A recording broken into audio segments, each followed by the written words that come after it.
po sa pagdalo ng ating mga co-champion dito po sa ating inisyatibo ng Partnership for Enhanced Road Safety sa pangunguna ng ating Atty.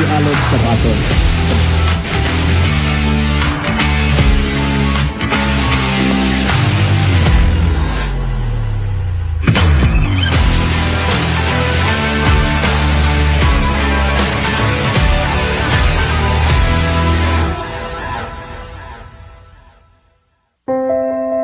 Ito pong ating Philippine Road Safety Assembly 2023 ang siyang kauna-unahan dito po sa ating bayan. At kami po labis na nagpapasalamat dahil kayo'y kabahagi dito pong isang napaka-impactful event na ating pong pagsasama-samahan at pagsasalu-saluhan ang benepisyo tungo sa tagumpay. 1,760 ang batang namatay mula edad 1 hanggang 19 taong gulang. Hindi po yan marites, hindi po yan gawang biro. Yan po ay isang realidad na nangyayari sa kasalukuyan. Sa lahat ng mga tagapangasiwa at mga dumalo sa araw na ito, ako po ay nagagalak para makasama ninyo sa pagsasagawa ng summit na ito na may temang Magtayog sa Ligtas na Daan para sa kabataan, komunidad at inang bayan. Isang napakahalagang isyu na kailangan natin pagtulungan upang masiguro ang kaligtasan sa kalsada. This is where our dreams begin. Pero ngayon ho, nagtataka lang po tayo dahil nga yung road safety na kung kinikilala natin na ang ating kabutihan ay siguro manggagaling sa mga eskwelahan.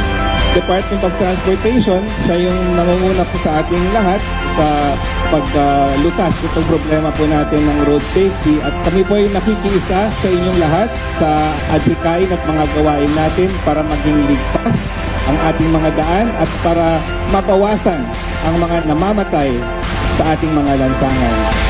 This is where our dreams begin.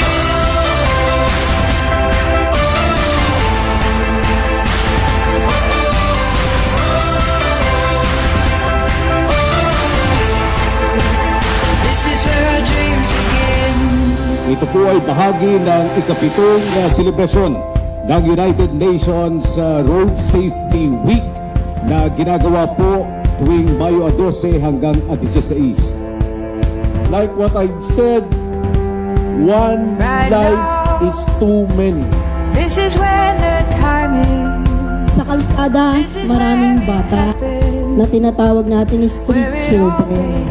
Isang tinatawag nating dangerous para sa kanila dahil namamamos. Pagkatapos, pag nasagasaan, hindi napapansinin, pupulitin na lamang ng kung sino. Mahalaga ang buhay ng bawat tao sa Pilipinas at lalo pa ng bawat bata. This is where our dreams begin.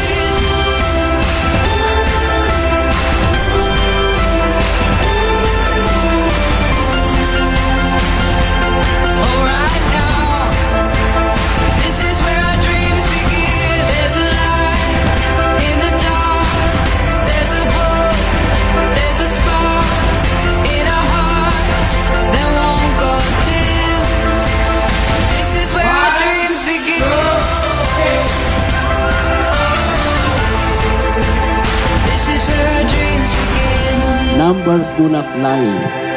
Yung numero na nakita po natin, yan po ay hindi po numero yan. Right now, these are individuals. this is where our dreams begin.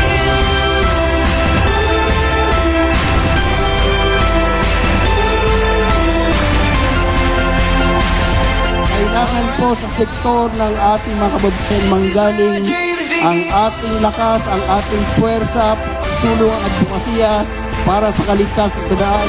Bantayo po para sa ligtas na daan ang panawagan ng Partnership for Enhanced Road Safety, at tanging road safety education lamang po ang magpapasulong ng ganitong klaseng advokasya. Magandang hapon po sa kanilang lahat.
Good morning, Kuyangs. At ito po ang inyong programa sa Vantage Point Media. Good morning, Kuyangs. As usual, ito po yung ating programa tuwing Tuesday ng umaga, 8 o'clock hanggang 10 o'clock din po ng umaga yan. At Webes, 8 to 10 pa rin din po yan ng umaga dito po sa Vantage Point Media. At good morning, Kuyangs. Kasama po natin dito yung ating Kuyang ng Lansangan, si Colonel Edison Bong Nebrija at Luzon, Visayas, Mindanao, no?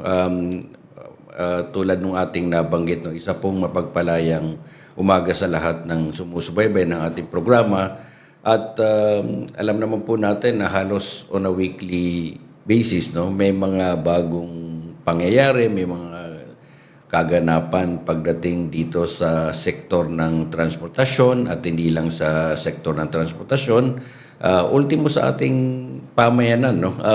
And we are trying to make sense out of it by probably discussing to the community through this platform kung ano yung mga implikasyon ng mga polisiya na ilalabas, ano yung mga implikasyon ng mga pangyayari, and one of which alam naman natin yung nag-trending, nag-viral yung katatapos lang din po na yung Boss Ironman Motorcycle Endurance Challenge, no? At sabi nga nila, depende kung anong pananaw mo dyan, there are always two sides of the coin, no? So to speak, meron bumabatikos, meron namang nagsasabi na this is a good avenue to promote camaraderie, unity, and so on and so forth. No? And at the same time, this will also provide an opportunity para dun sa pagpopromote ng ating tourism industry.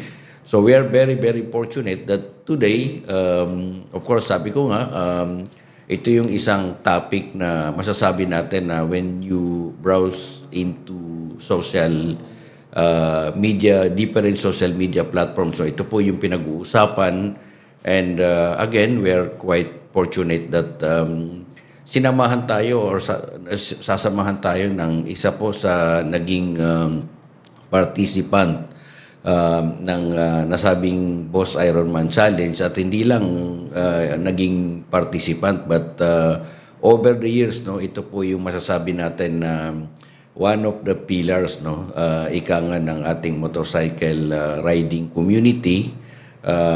He's been consistently known for his advocacy on safer roads, no, at ito talagang buong Pilipinas yata naikot na nito, at to provide perspective on what's good and what would be done more, no, to improve yung ating mga events sa mga countryside, tourism as well.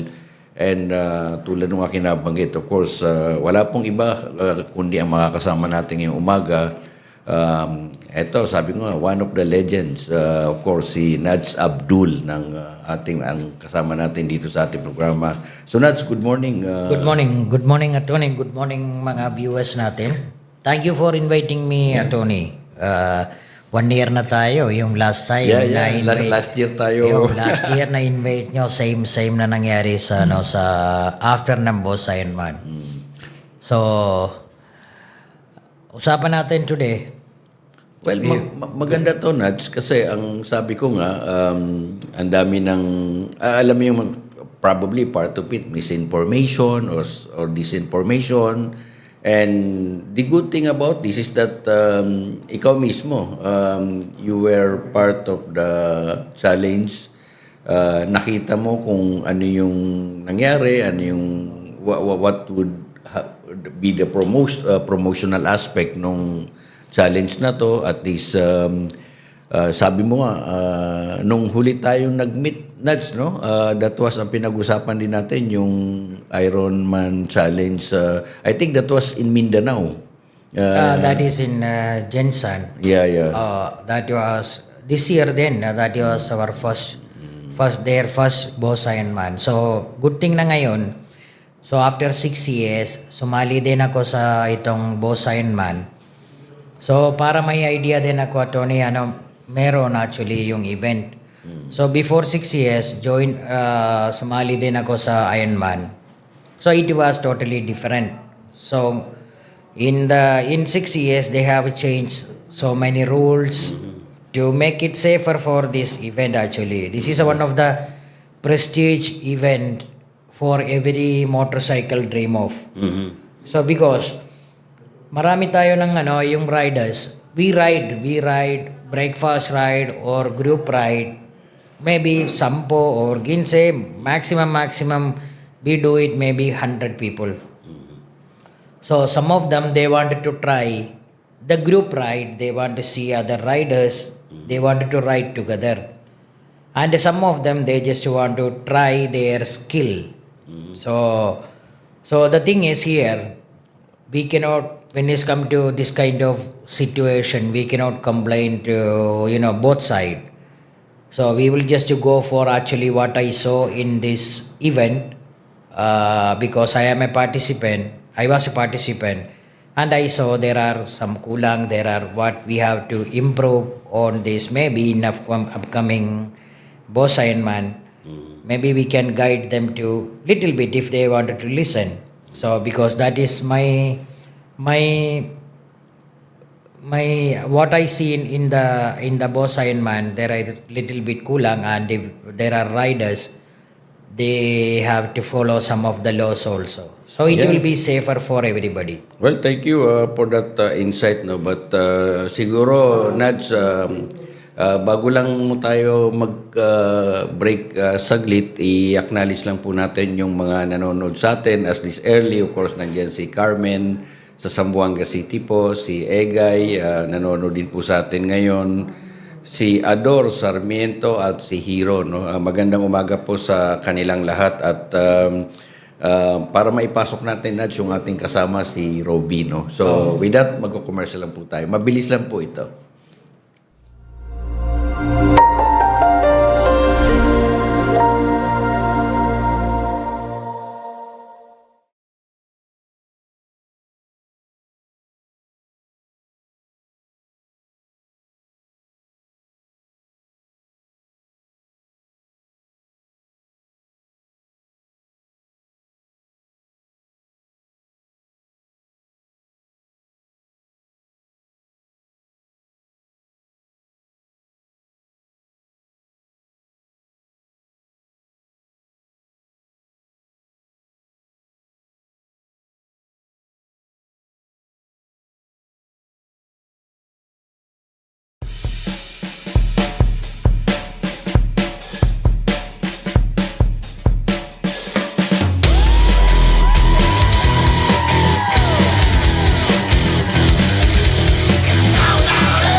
Well, thank you again, at muli po tayo nagbabalik dito sa Vantage Point Media. Good morning, Kuyangs, at maswerte po tayo dahil hindi lang si Nads Abdul ang makakasama natin ngayong umaga, but of course one of the, masasabi mong he's very dedicated to the advocacy on making our roads safer, so to speak. At lagi kong ultimo po ako kapag yung kanyang mga post, no, minomonitor ko yan, tinitingnan ko kung anong bago, kung paano niya tinitingnan yung perspektibo ng mga pangyayari. At of course, we are very, very fortunate and thankful that Nads Abdul and of course Robby, because he is in the house, so to speak. So boss, bati ka naman doon sa mga, this is your first time here, no, sa Vantage Point Media. Yes, sir. This is the first time for me here in what building is this? Vantage Point. Thank you for inviting me. I'm Yeah, glad yeah. to be back. Almost 1 year na ako Oh. amazing. But we're happy here. It's a pleasure having you here at of course si Nats. Yung iba Nats, ang akala nila vintage media eh. Sabi ko it's not vintage, it's vantage, no? Iba yung vintage ang media. vintage lang yung mga tao rito. Pero yung but the platform is vantage. But anyway, sabi ko nga Robby, no, napakalaki ng naging usapan dito pagdating dito sa Boss Ironman Challenge. In fact, yung aming grupo rin, yung Partnership for Enhanced Road Safety, issued a statement, of course, somehow condemning the conduct of this event dahil nakita natin na talagang anlayo dun sa tinitingnan natin na while they've been continually justifying it as not a race, no, so to speak. But if you look at how it was done and executed, di ba, Nats, parang ano talaga, it's really a motorcycle race, no, so to speak. At nakita natin ang daming mga videos na lumabas well, nakakalungkot at we are fortunate that of course si Robby and Nats are here to give their insights on the conduct of Boss Ironman. So, on the part of AEP, paano tinitingnan, what's your position on this? AAP is not supporting the conduct of motorsport on public road for reasons of public safety. No? If you notice, I'm not picking on Boss Ironman Challenge. Kahit sino, okay. Ng motorsport event on public road, AAP will not sanction that. And AAP as the governing body, as holding the Federation International Automobile representation in the country, has taken a position that it will not sanction on the FIA standard any motorsport on public roads. No?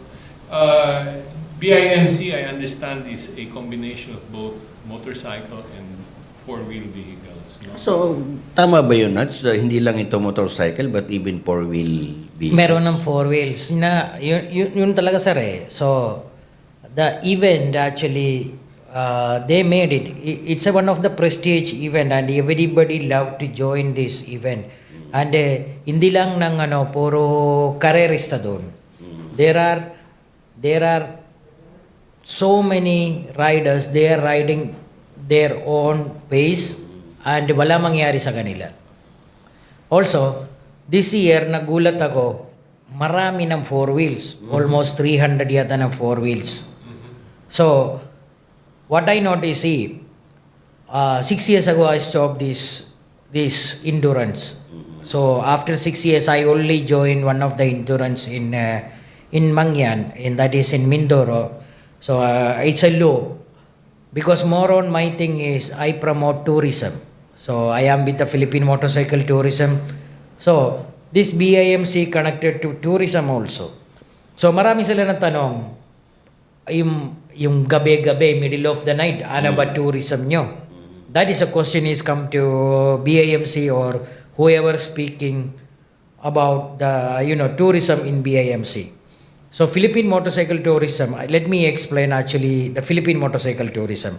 Philippine Motorcycle Tourism, it's almost going to 4 years now and made by Senator JV, and there are so many behind the scene. Raymond Gabriel and most of the riding community. So, our purpose is we are not just going to show the places, magandang places. There is a DOT is there to show you that place. What our thing is, we have to bring the riding community together. We will ride some places. For example, one group, they are riding to one place and they are spending their breakfast, gas up, and everything. That is when after the pandemic, that was our only mission, to bring the riding community to some places and spend their money, little bit of money, and yung buhay nila doon, kunding angat. That is our plan for Philippine Motorcycle Tourism. So, when the BIMC comes, I stopped 6 years ago. Then I saw there are so many changes in years. They put so many rules. They can only say, okay, it's all in the hands of the rider. So they have made so many rules. It's not a race. It's an endurance. You test your capability, your stamina in 24 hours. You have to finish. So my plan was to finish this year 23 hours 59 minutes. That was my goal, to finish this event, this endurance. So they, every minute, every pause, they remind every person. Even the day the BIMC is going to take off, I made a video from the president. He reminding everybody. There are hundreds of riders. They are riding chill ride. They are just enjoying the ride. They just want to try, oh, how will I go 24 hours non-stop, only gas up, little kumain lang, tapos ride. They just want to try. Some of them, they just so excited and they just want to try their skills. For example, there are hundreds of groups are riding. So one group is little bit faster and the other group is not faster, or another rider is faster and he want to just follow the other person. So I saw almost maybe 12 or 13 accidents in front of me. Yeah, that is a rider error. Then I saw 2 big accident, that is died 2 of them. Pero, Nats, no, Robby, yung perspective, no, halimbawa, in your case, no, as you stated, that, of course, we are the same on the context that we are against any unsanctioned motorcycle sport or race man yan, or not even motorcycle, but even 4 wheels. Ako, it's quite surprising to me na yung palang BIMC 2024, hindi lang pala mga motorcycle to, but even 4 wheels, no? But basically, yung sa atin doon, kung titingnan mo yan, Robby, ang sinasabi naman nila, they have secured permit from different LGUs. But of course, pag tinitingnan natin, will it make it legal, or will it exonerate, or yung bang concept, yung context na by having a permit to conduct this BIMC, that alone justifies or exonerates the organizers of any liability, either civil or whatever liability at that. Because sa atin, alam naman natin na sometimes it's not the name you put it into a certain things. Well, tulad nung sinabi ni Nats na there were about more than 2,000 ba yung participants Yeah, nito? something like that. Oh, something like that. More than 2,000 participants. At so, kung titingnan mo yan, hindi klaro, boss, kahit dun sa, ako, nung tinitingnan ko yung mga ibang videos, dumadaan dun sa mga, alam mo yung mga municipal roads, without even, probably, I would assume that even the population of that municipal road na dadaanan nila, they may not be able to know na merong ganong may parating, no? So, sa atin, of course, nandiyan yung sinasabi ng tourism. In fact, may nakita pa tayo doon, Robby, yung hawak-hawak na nung pulis yung bata yata, pero tinatapik pa rin, no? So, well, sa bagay, sabi nila, very unfortunate na marami talagang lumabas na ganito. But sabi naman nung may mga write-ups din na, well, sabi nila, modesty aside, successful daw yung conduct ng BIMC 2024. My take on it is a question of what is in the balance. Oh, yeah. When I say what's in the balance, bilang isang rider, I want a challenge. How much unsafe and how much safe practices will I accept? Bilang isang organizer, what is my objective? Maraming participants, maraming revenue, maraming contribution at donasyon sa mga beneficiary. Totoo. Bilang isang advocacy group, as an organizer, I want to make sure that the safety consciousness is very, very high and there is no compromise for safety. Bilang isang LGU mayor, governor, official, or PDR-RMO, I want to make sure that public safety That's true. is in place. And bilang isang police, I want to make sure that the law is enforced against all. But without selection, without seasonal enforcement.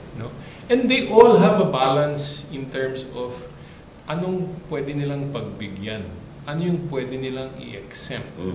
As a sponsor, I want to make sure that kitang-kita yung mga logo ko. I want to make sure na meron akong linking sa good objectives. Now, I open out that way kasi I think the balance is now tipped against the public. That's true. Because the public, on the other hand, when he steps out of his house and the gate, highway siya, hindi naman niya naiisip na may parating pala na 1,800 na big bikes. Boom, boom, boom. Totoo. That is not the normal contemplation.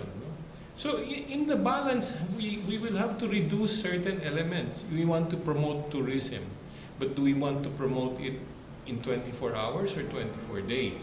So I open out this way, Alex, kasi kanya-kanyang interest ito eh. Yung mga kabibili mo lang ng big bike, gusto mo tumakbo, no problem, we give you an event. Gusto mo mag-promote ng yung kantong-kanto ng kung anumang highway sa dulo ng Pilipinas sa may Apari, Gataran, pwede rin yun. But what are we going to do to make it acceptable in the balance of things? Ang problema sa ngayon, ang opinion ko, the basic foundation of road safety has been disregarded. Agree. With all candor, no, I'm not picking on BIMC officials or anyone. I'm trying to make this as generic as possible to anybody who conducts a motorsport event on public road. Because when do you have a motorsport event? The minute you put 3 boys in the field, it's a motorsport event. Is it a race? Not necessarily. Is it a motorcade? Is it a parade? Is it a caravan? Is it a regulated activity? Yes. Because pag tatlo tayong mabilis ang takbo sa highway, medyo maraming magugulat. Kung gawin mong 1,800, lalo ng 1,800 times a multiplier of, I don't know how many people see your big bike. I saw it. It's very nice. Yeah. Diba? Wow. Diba? 100, 2,000, 3,000 plus broadcast on social media, 300,000. Of course, there is an impact. But in that, we have to rein in and be on the safe side of things, because if I give you the FIA sanctions, I will have to say, I want to see where is the doctor, where is the marshal, where is the evacuation plan, where is the public, where is the signage, where is the whistle? Yes. The fact that I saw a marshal without a whistle, sabi ko, kulang ata ito sa briefing. Kulang. Marami na kulang, sir. And that, yung pagkukulang kasi immediately, pag tinanslate natin sa legal, negligence. Well, Nats, over the years, kasi you've been to a lot of these challenges, itong mga BIMC na to. What made it more complex or different this time, itong 2024? Yeah, good question. Before, when the BIMC started, when I was joined maybe 6 years ago, they put a limitation on the participants. Even last year, last year. The problem is now, I supposed to finish. My ride is 23 hours 59 minutes. When I told the organizer before months ago, when they posted only, because they are my friends, I made them, we had a media conference and everything. I told them this is my plan for this BIMC. After 6 years I am going to join with my wife. I will be the one take off, the last person to take off and the last person to come to finish. So I can show to my viewers and the people, even you riding normally, you can really finish it. You just enjoy the road. If you want to try your stamina, you can do it. When I went there this time, I asked the organizer, I saw the bike is like, the airport is full of bike, full loaded. And I amazed, and I asked them, in the morning I asked them how many participants until now. And he said that is 1,908. Then how much we are expecting? He's expecting more to come. So we don't know this, verification is going on and all the stuff. Then my plan for this ride is, I put my cameras, everything for my bikes, so I can make the good video about 24 hours totally. When he told me 1,900, I switched my mind to 360. I am not going to do this thing to make a video about 24 hours, because if I am going to take off the last, probably I will be taking off by 2 a.m. But you have to be on the grid 4 p.m. Then you have to wait until 12 or 1 or 2 a.m. the last, because there are so many bikes. So if I am coming back, I will be spending maybe more than 30 hours in outside. So I changed my plan. I said, I'm not going to do, but I am going to ride in the normal way. I will be finishing maybe 23 hours. That was my plan. So my wife said, okay, we will just ride normally. And it's actually for us, it was a food trip. We were stopping most of the places. We having our lunch, dinner, breakfast, coffee, everything. We spent each checkpoint maybe 15 minutes, 20 minutes. Some of the checkpoint I spent 30 minutes. I was meeting so many riders in different places. So I was also asking them, this is the thing actually happened. There are so many people are registered on this BIMC, because before this loose zone, BIMC happened in Mindanao, that is in Jensen. And the casualty is maybe 2 or 3 or 4, something like that. That is a rider error or somebody just doing their stuff on the road. Because the thing has happened, the first time in history that there is a disqualifying. So whoever, doing the overspeeding, they disqualified people. And they especially mentioned we are installing the GPS tracker on your vehicle. So there are so many people are, they just want to ride on this BIMC because they thought it's safe because there is a GPS and they are monitoring every one of them. Whoever speeding, they will disqualify it. So people will be more, care about their riding. When we went for the event, that is one of the thing you have to check if ever you are using the next BIMC.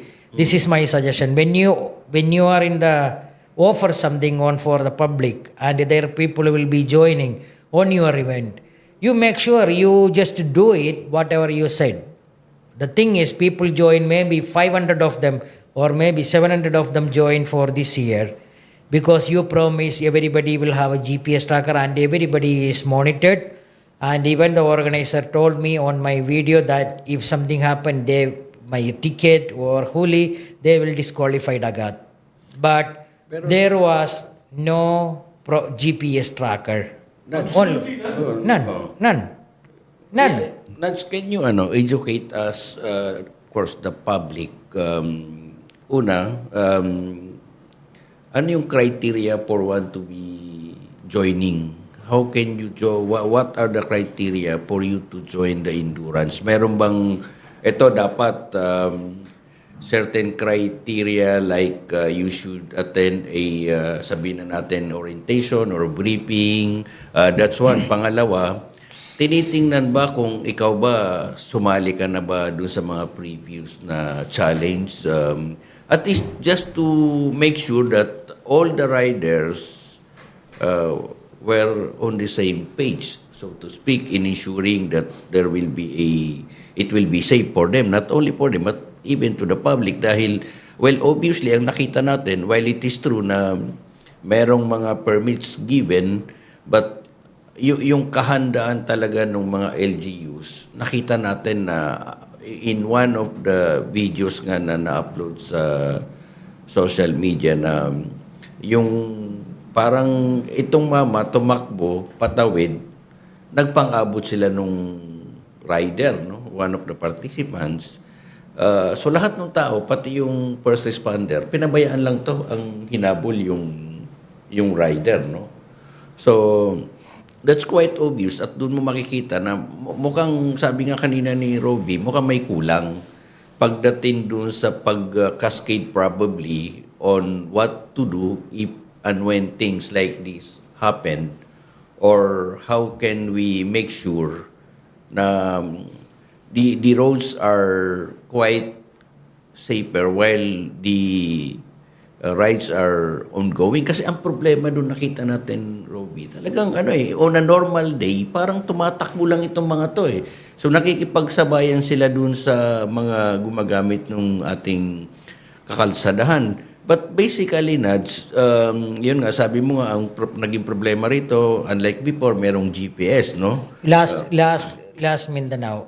Sa I Las actually Mindanao. made a video about this, my experience. Will it make any difference kung naka-GPS tracker So itong mga to?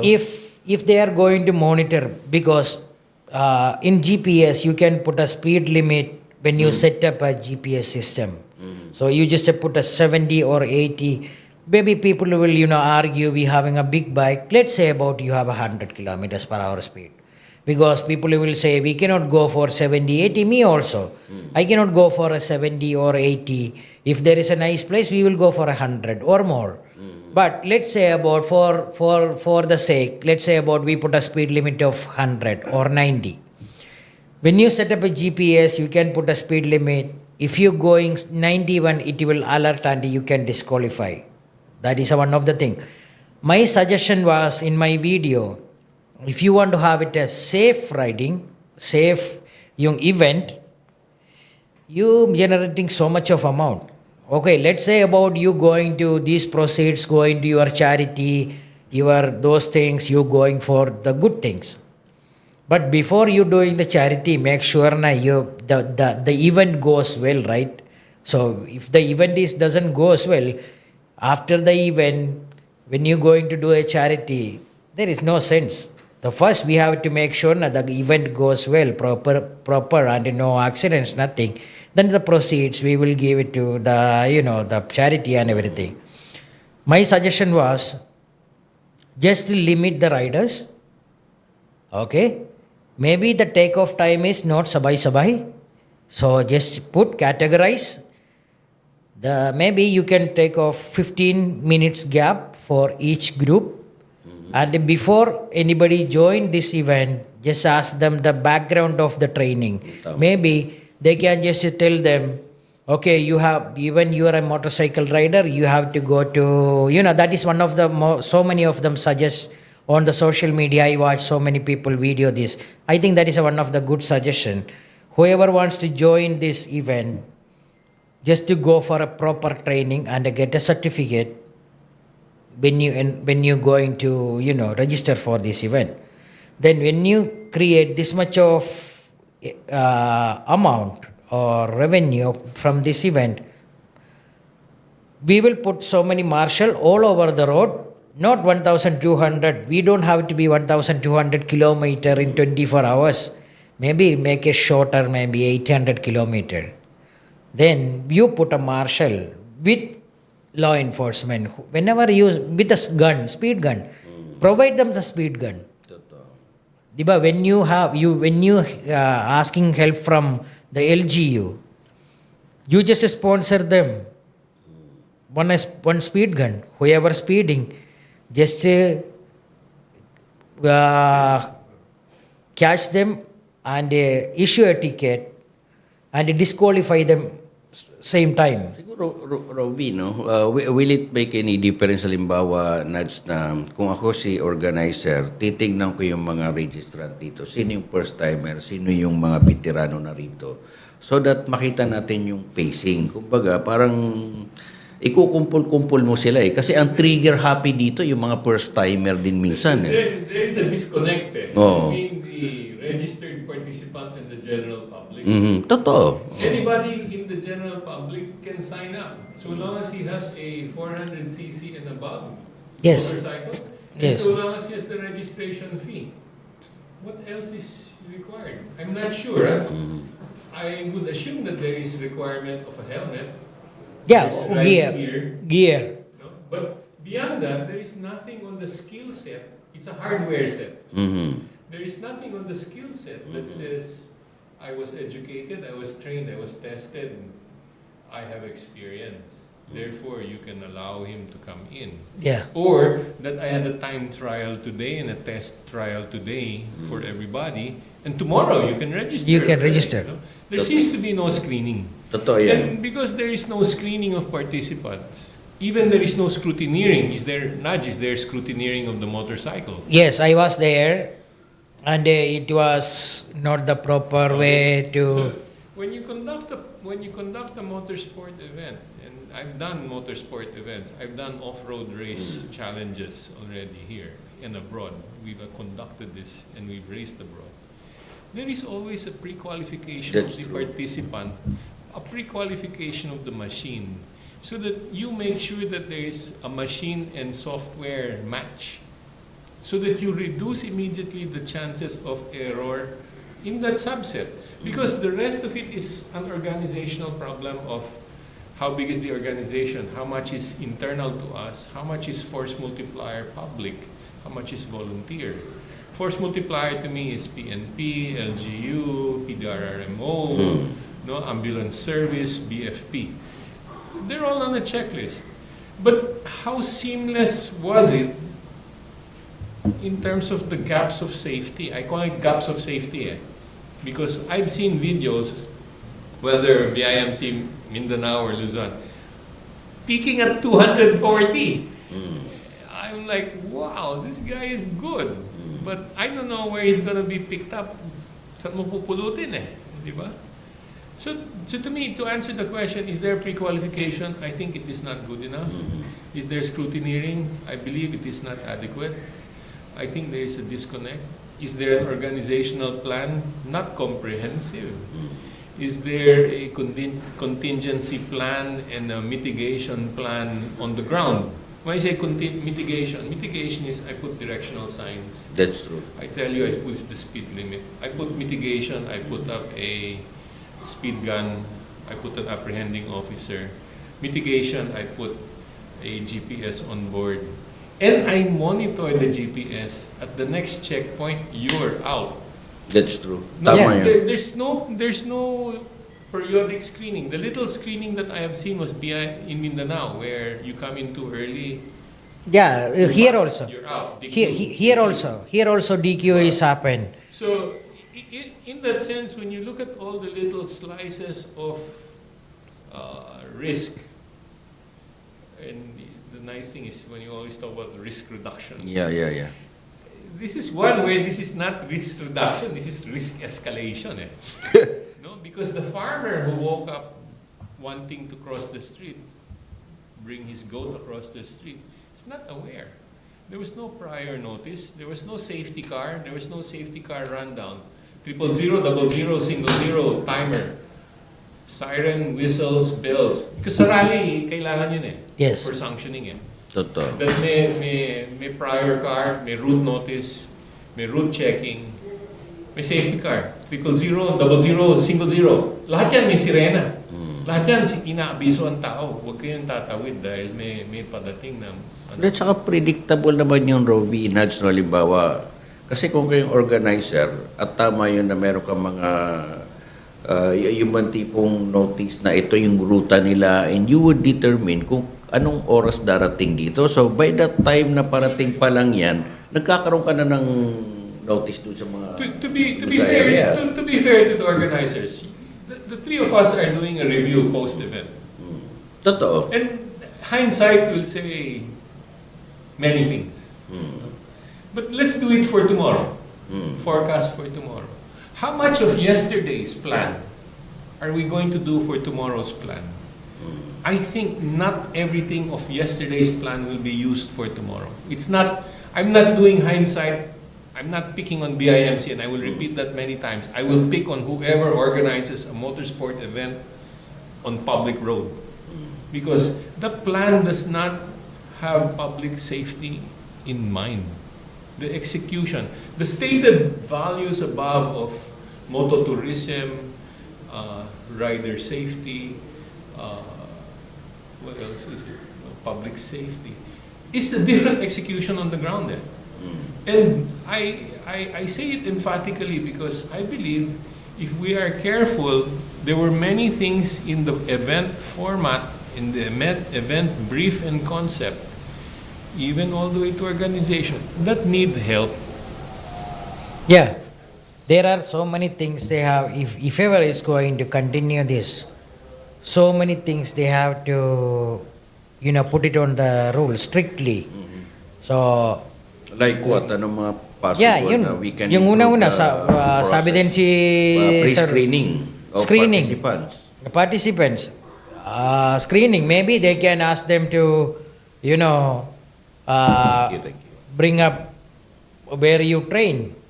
Even see, anybody can buy a motorcycle, big bike or small bike. The thing is the skill.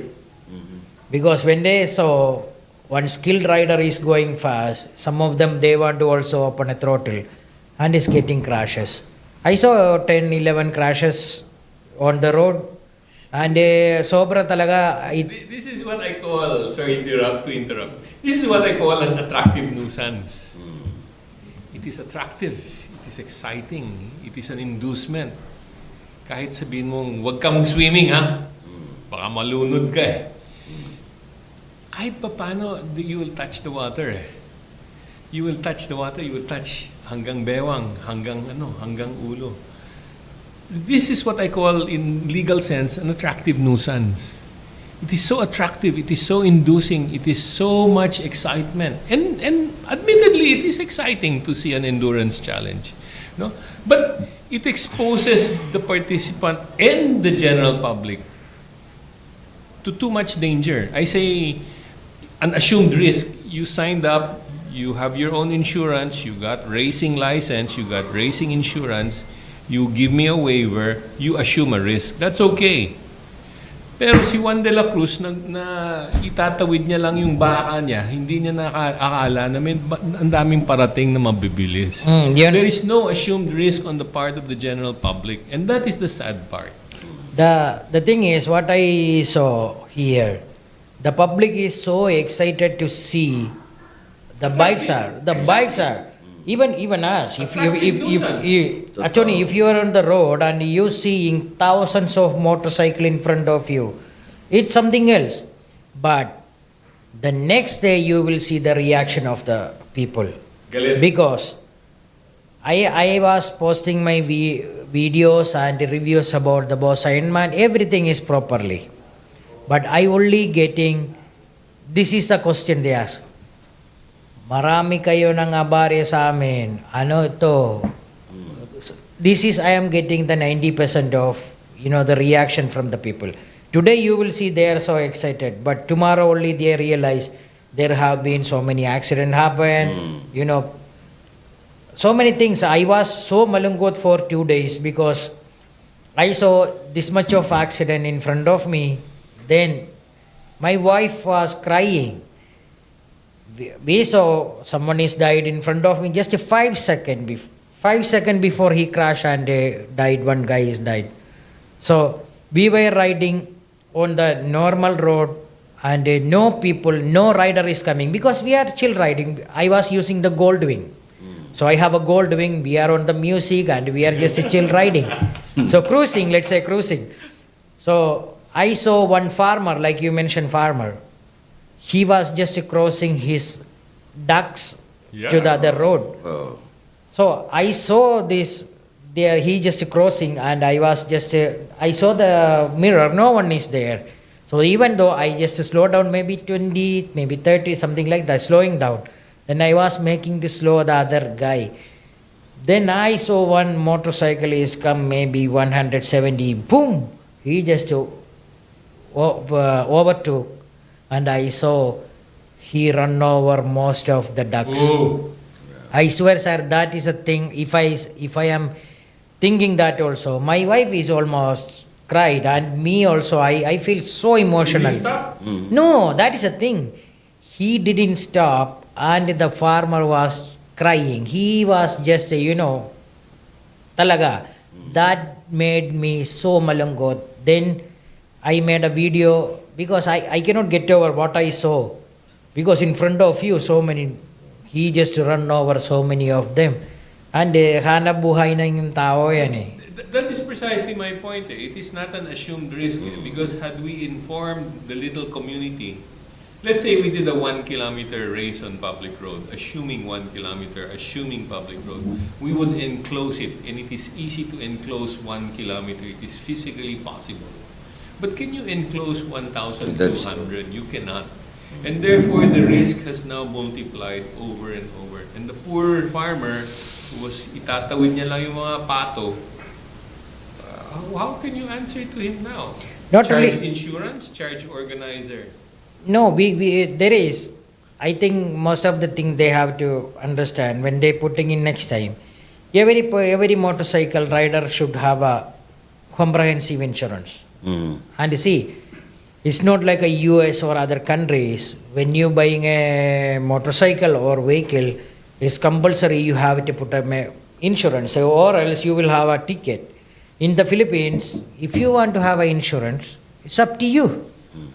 Only mandatory here if you mandatory here if you loan from the bank or From the somebody. bank. Automatic yung ano, automatic yung insurance.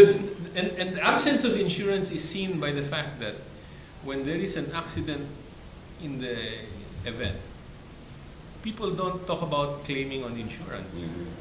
Organizers' insurance, participants' insurance, or even the LGU should put out claim on the insurance policy put forward by the organizer. There's none. The problem is when you count 1,200 kilometers, how many provinces, how many munisipyo, how many cities? Sabihin natin 100. Lahat yun dapat may insurance yun pinopost sa kanila. It becomes prohibitive eh. No? And what I've always enjoyed motorsport because it is always on the cutting edge of things, and it will continue to be the cutting edge of man and machine capabilities, no? And we should not stop it, I agree, but we should not expose the public. And then they should be allowed an avenue to claim. Because if you had an enclosed area track, Meron. then it should have the insurance also. Eh. In an open area, I think the risk is just so high that nobody will put an insurance policy forward. After this so many years of BIMC, one of the club, probably maybe you heard of the club called Club 200. Okay, that is one of the old club here in Liaison, and they put endurance on the racetrack. Okay, last year they did. It was very successful, and this year October they also doing it. The endurance is you have to be 3 person in one team. Okay, there are different categories. You have an adventure, you have a naked bike, you have a sports bike, you have a sports touring, different categories. So each team should have a 3 person. So you have a 50 laps, you divide it to 3, then you do it in the racetrack. Yes. So you are just competing with your category. So there was no accident, no one injured, and it was a very, very successful event. And it's close track, inside the track. It was very nice, and I think it will become more participant on because they don't want to put more participant also because it's a time trial.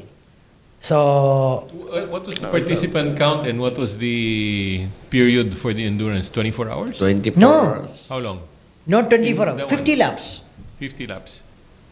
team of 3. How much time was that? See, some of them they will take 1 lap in 2 minutes 10 seconds. Okay. Wow. Okay. 2 minutes or 15 or 2 minutes 30. So it's up to the team. For example, I was participated with 2 of my friends, and whoever fast will go first, and he will be competing with another another team, then he will come back in the grid for other person to go out. So if he have a 20, 10. So 50 laps simultaneously deployed. Yes. Well, Robby, no? Ang tingin natin dito dahil tulad ng binanggit mo, seemingly disconnects are quite great that it's being somehow taken advantage to. Hindi nga lang, sabi nga natin, we are not taking it against the BIMC organizers, but the thing is, today, right now, wala tayong batas against drag race, no? In any form. What we have even in 4136 is yung provisions regarding reckless driving, and kumbaga improper person to operate a motor vehicle.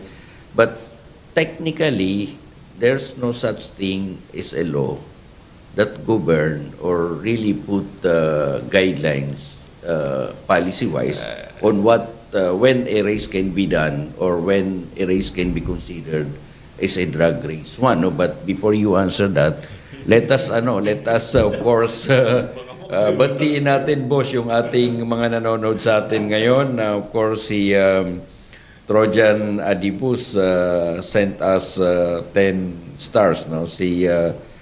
Of course, si Kuya Isnat Buhion also sent us 10 stars. Si Caretakers 100 stars, thank you po. At si Bong Casino ng Pinamalayan, Oriental Mindoro is like watching. Sabi nga ni Bong Casino, tama, Atty. Robby, dapat totally pinag-aralang maigi bago i-launch, no? Hindi kasi balanse at hindi naman totally alam ng publiko na may ganyang dadaan. Si Paps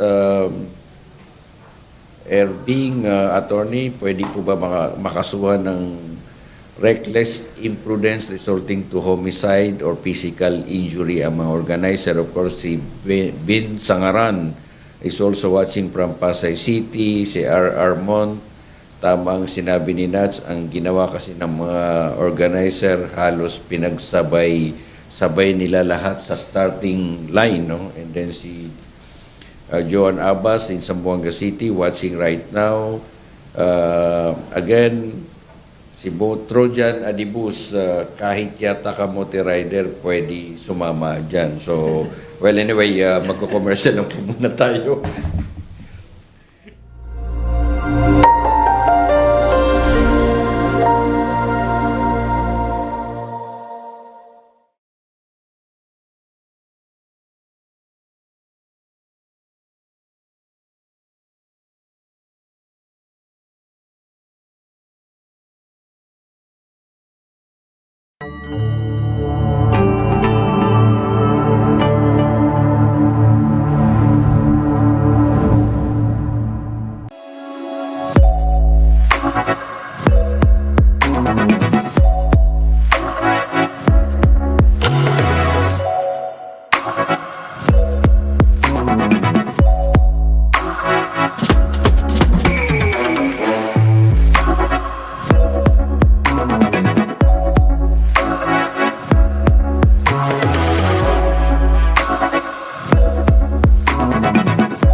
again, no, to probably expound on the issue, we have to have a insight on different, even legal perspective at that. Because tulad niyan kanina, Robby, ang tanong sa atin dito, will the organizers be liable for any either criminal man yan or civil liability? What's your take on that? I believe there is basis to hold the organizers of a motorsport event criminally liable or civilly liable for any damage, injury, or death. No, and it arises from the fact that they are the organizer. They should exercise care, and therefore there is negligence. The claimant will have to assert where was the negligence. No? My understanding is many are scared of the organizer. My understanding is many are scared because it produces an image of power, influence, and wealth. No? And because of that, I was told that many people don't want to really complain that much. No? So it is a show of force. It is a nice show of force where you see many of the authorities, police, national government, provincial government present. No? That's good. But it also produces an image which is untouchable. And I think that is the throwback, that is the kickback coming from social media, where they say the big boys and the big toys. Diba? So, to me, to answer the question, is there liability? There is liability. Is it practical? I don't know. Is it covered by insurance? And I've always stressed that. I see that it is not. Pero Nads, no, of all the Boss Ironman challenge that you had been into, ito na ba yung pinaka masasabi mong malala in terms of number of accidents or in terms of seemingly there was no proper coordination in really ensuring the safety of the general public? Because in past years, like I mentioned earlier, there is a limits because the more participant, more things will happen. So before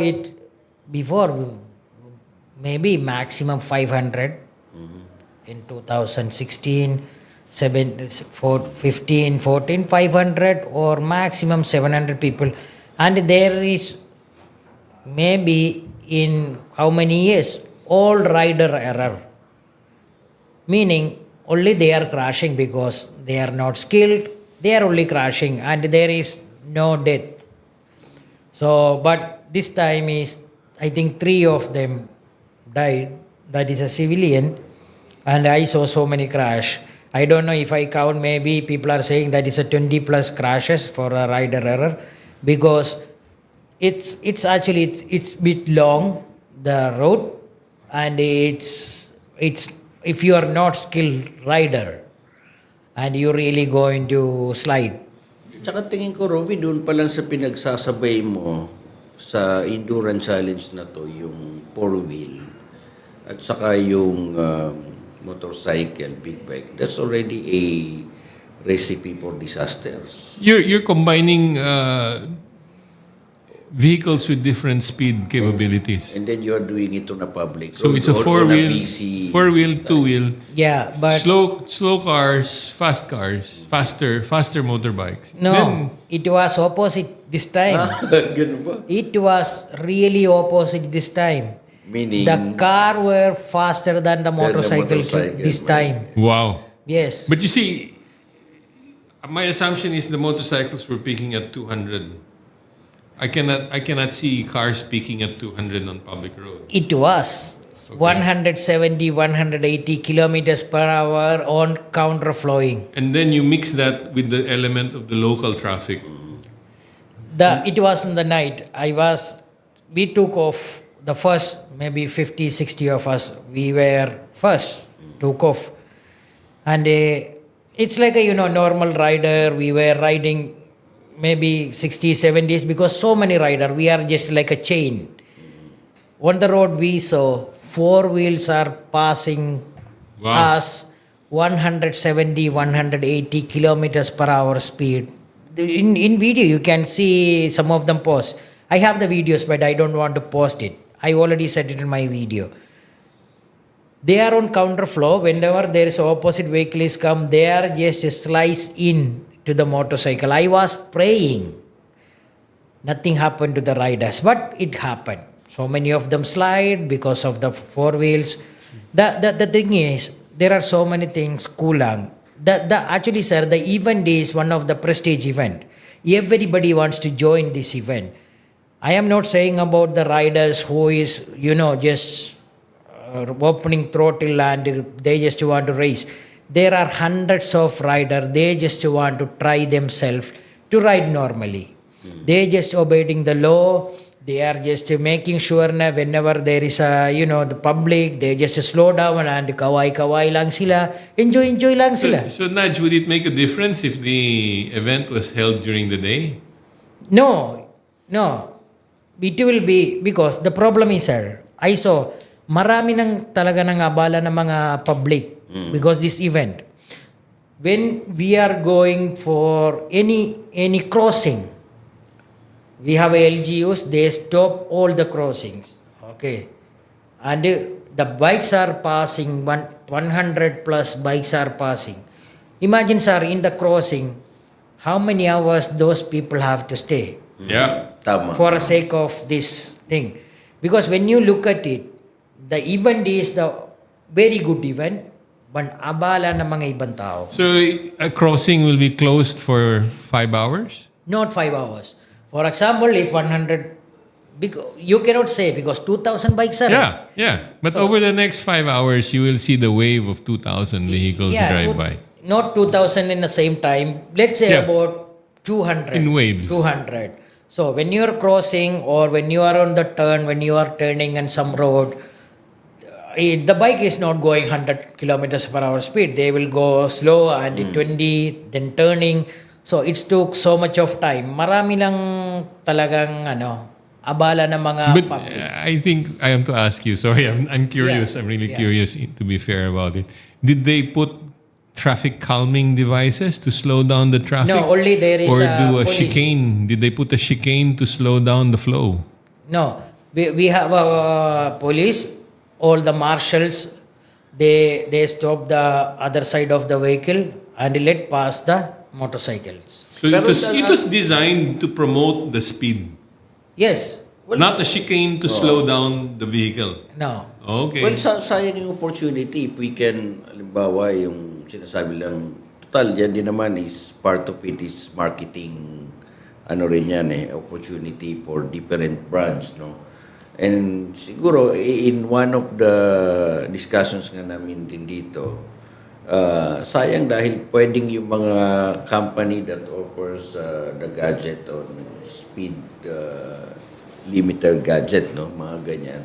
And then, also, ang isang suggestion din na pinadala sa atin, probably ito naman moving forward for the organizer is that, yun nga, aside from doon sa magkaroon ka ng pre-screening, will it discourage participants if assuming that the organizer will require that there should be, halimbawa, drug testing, screening before the event takes place?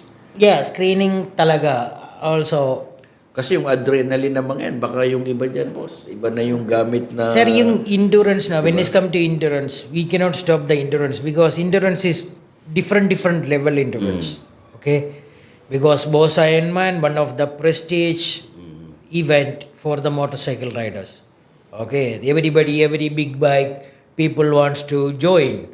So, I was only spectator for 6 years. I joined this time because last year we spoke here on your show about BIMC.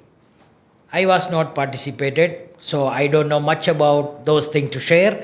So this time I said I will, because I do Philippine tour. I been to all over the Philippines.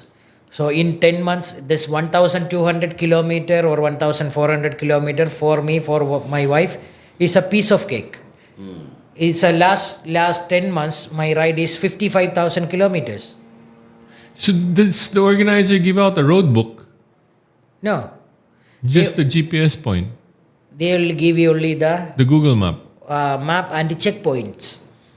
We have a checkpoint, we have to finish 8. But I asked that because I'm really curious what steps were taken to forewarn them where is the speed limit slow. Okay, there was one place they put, you have to go by 20 kilometers per hour speed.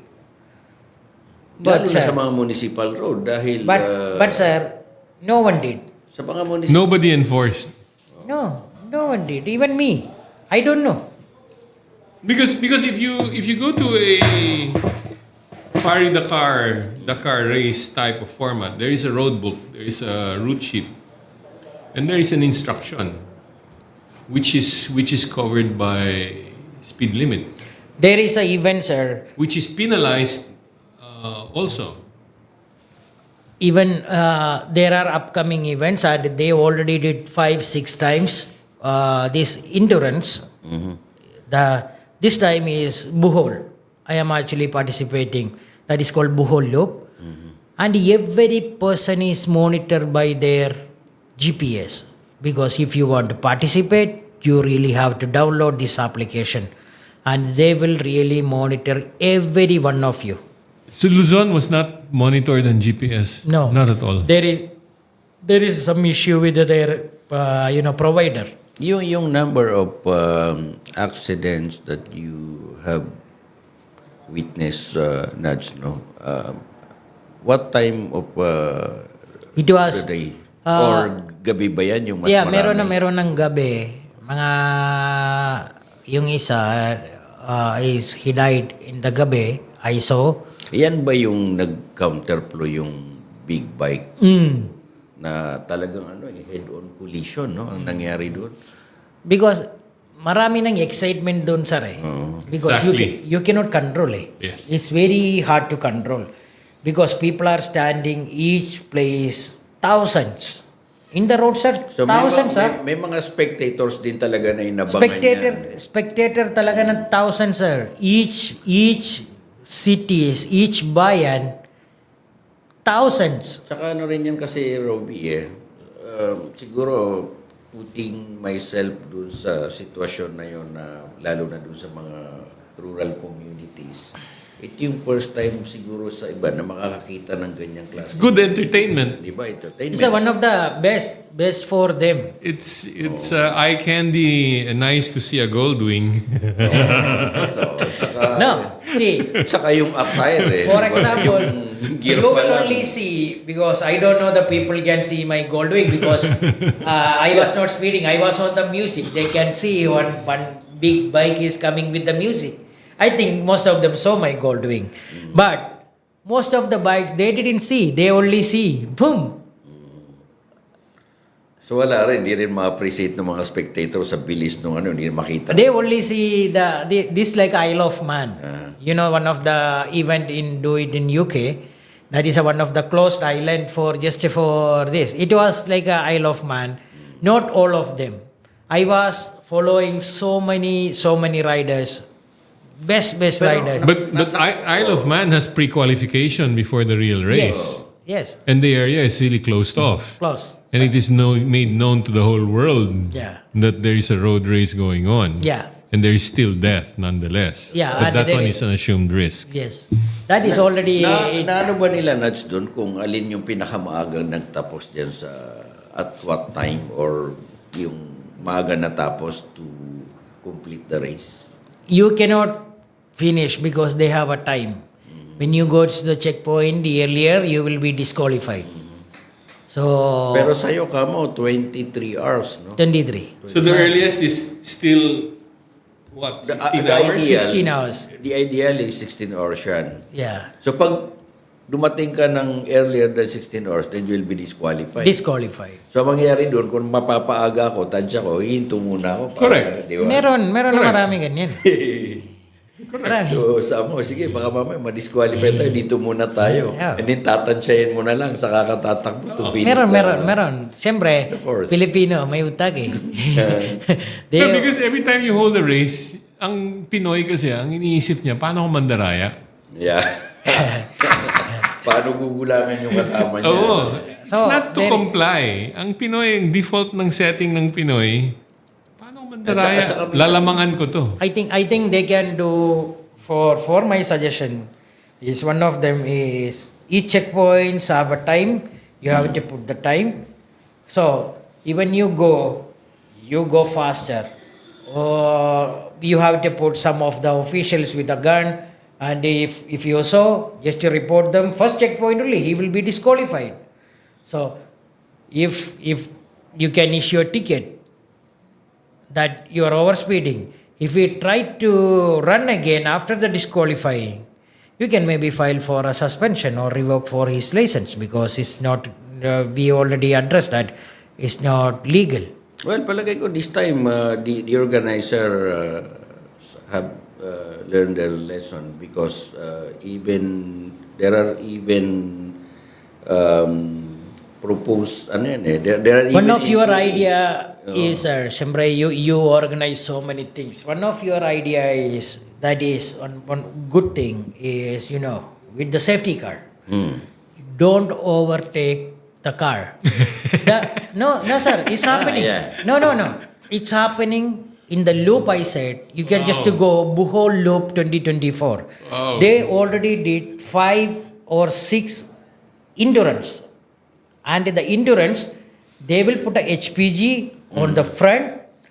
You cannot overtake. If you overtake, you are disqualified. It means you just enjoy the ride, different places. You just stop and take a picture and send it to them.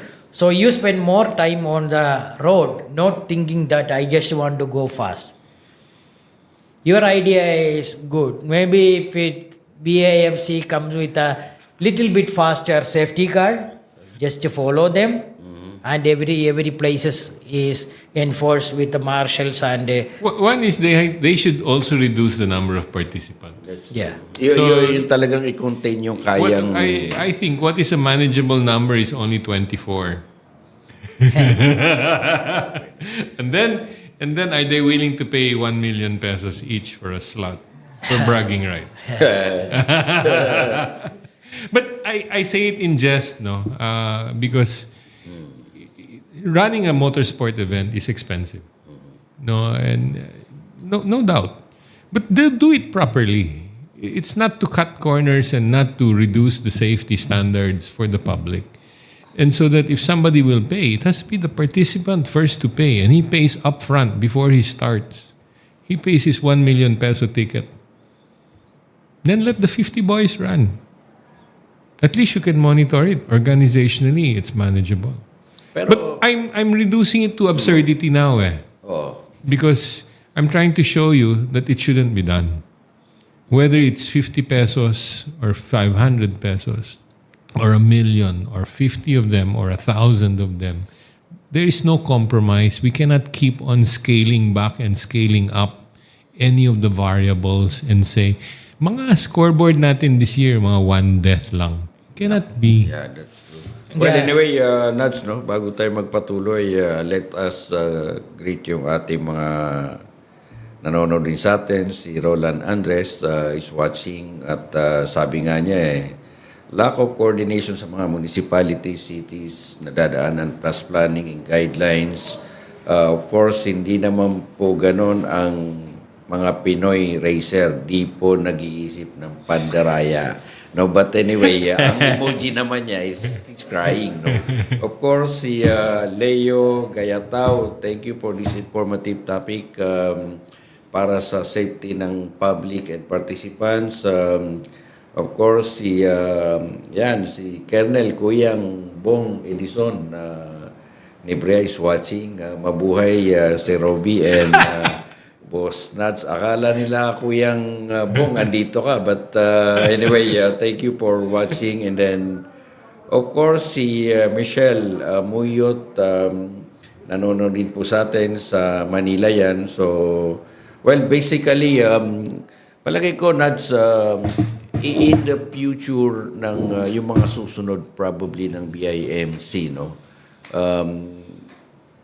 Dapat siguro we should in place kung ano yung mga safety protocol, especially in doon sa part ng public safety. Kasi nakailang beses na rin din naman to. So by this time, dapat alam na nila kung ano yung mga correct protocols, what to strengthen, coordination with the LGUs. Of course, sinasabi nila ngayon na lahat ng mga municipalities, even provinces, were properly coordinated. But, well, that's the thing that we have to look into. They coordinated, but the crowd control is very, very. You cannot control the crowd that much. How many people from the barangay or the law enforcement will be outside the whole 24 hours? Because the crowd control is very. We cannot manage because so much. Siguro ang pinakamahirap na part dyan, yung madaling araw, no? Because no one probably are there to man the street, no? Yung mga police. People are so excited, sir. You can really see people are in the edge of the road. Edge of the road. People are crowd everywhere clapping and they are screaming because the old bikes are going. We cannot say it's all about to the organizer. Our riders also, when they saw somebody is clapping, syempre, they just wanted to show, they just want to bomba and high speed. So it's natural yan eh. Exactly. It's the natural attraction. Oh. It's the natural tendency that all the enthusiasm and all the attention and the excitement, it's adrenaline rush. Yeah. And then safety goes out the door. Yeah, that is actually happening. So I think next year when they come up with the BIMC, they will put more marshals or law enforcement and more stricter rules. And like you said, sir, screening is very important. Just say about meron na ba silang pinaplano na when will be the next leg? No, there is we don't have any idea. Wala Probably. So sir, like you mentioned that, we mentioned that Isle of Man. There will be something happening also here in the Philippines with the closed road. No people, no animal on the road. They will be close one island for this event. Mas maganda yun, no? Yeah.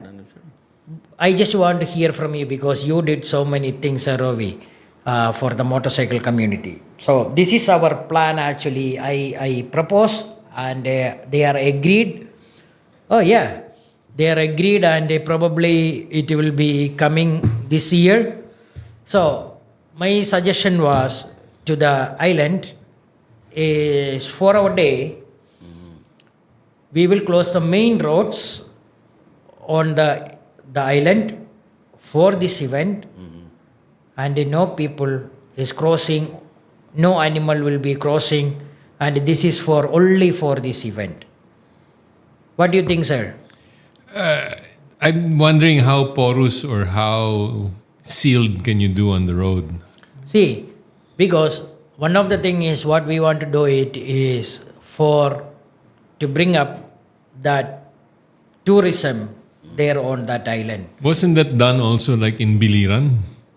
Biliran is not in Biliran. That is a Biliran loop. I was in Biliran. So Biliran had that, I believe. No? They were suggesting even yung island. because that was not close in Biliran, sir. Yung Marinduque. It was not close. Island of Marinduque. Is there such a thing for this kind of race? Walang. Marinduque is not. Ikaw, naikot mo naman yung lahat ng mga areas. So, My suggestion was, when you look at it, that is Guimaras. Guimaras. Okay, one of the best island. Ilang kilometro yung... 123 kilometers. That is so my proposal was to put it 10 laps. 10 laps? 1,200. That is they wanted to ride, right? I mean, the concepts excite me. The challenges excite me. See, I'm just why wondering people how we can get it implemented. Who will organize and how it gets implemented. that is That's the already already on the table, and they are agreed, and probably this year that is going to happen. And if ever people wants to test their skill, it's your rider error. It's your risk. No civilian risk there. Because we will close it for you, that whole place for you. Do it by yourself.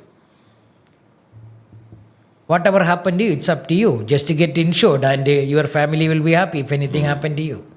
So it's the concept, I think. The issue is whether it's for testing of driver abilities. Yeah. Is it a test of endurance ability, speed ability, This test of, machine durability? The thing is come to so many aspects, because when who is joining the Ironman is 1,200 kilometers, they want to test their motorcycle, they want to test their skill, they want to test their capability, stamina, and everything.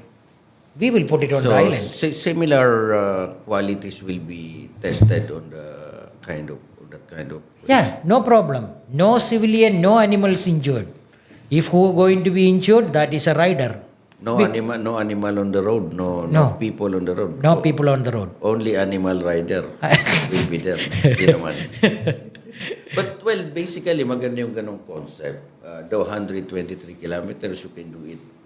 Well, 5 No, or 10 let's say laps. about Pero 5. Depende sa ano yan. Depende sa what's acceptable. To Yeah. the particular It will need a safety assessment. Yeah. Yeah. So, the maganda yung lugar. At least yan, controlled territory or controlled environment. So, that is one of the plan, and Mukhang sa Pilipinas lang nangyayari yung ganyan na meron kang endurance challenge na we were using the entirety of public roads or public highways.